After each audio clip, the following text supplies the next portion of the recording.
Sexe, genre, sexualité, pratique, comportement, c'est parfois difficile effectivement de s'y repérer.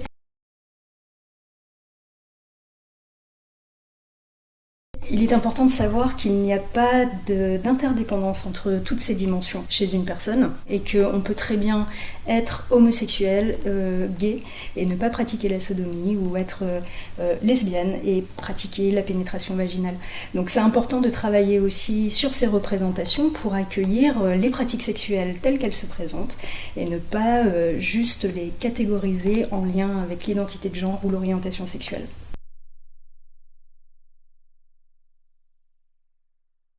C'est tout à fait normal de se sentir mal à l'aise face à des publics qu'on ne connaît pas, qu'on n'a jamais rencontrés, qui sont éloignés de nous, de nos pratiques, de nos sexualités.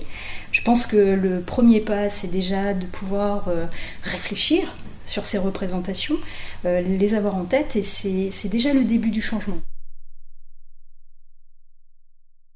Pour se sentir à l'aise avec les problématiques LGBT et bien accueillir ces personnes, je pense que c'est important de se sentir déjà soi-même à l'aise avec ces questions. Donc ne pas hésiter à se former. Ce qui peut aussi être intéressant, c'est justement de dégenrer son discours. Ouvrir le plus possible le discours pour permettre à la personne de dire qui elle est, avec qui elle couche et comment elle s'autodéfinit. Plutôt que de dire à une femme « vous avez un mari », lui demander si elle a un ou une partenaire, par exemple. Si vous voulez que vos patients LGBTQIA+, se sentent à l'aise dans votre cabinet, vous pouvez aussi coller un petit autocollant Rainbow Flag pour montrer que justement vous êtes en capacité d'entendre toutes ces spécificités.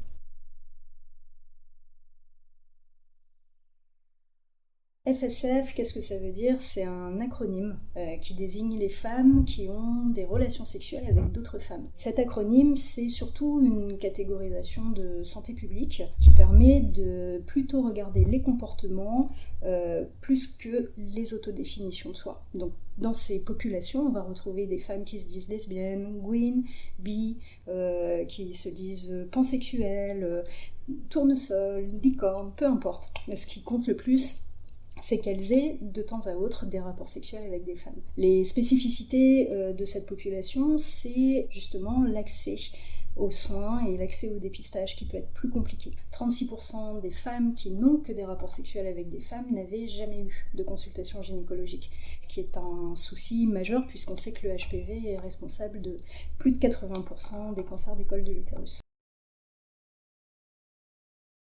Si vous avez envie de travailler sur vos accueils de ces publics spécifiques, vous pouvez trouver beaucoup de ressources, notamment dans la brochure nouvellement publiée par le CRIFS.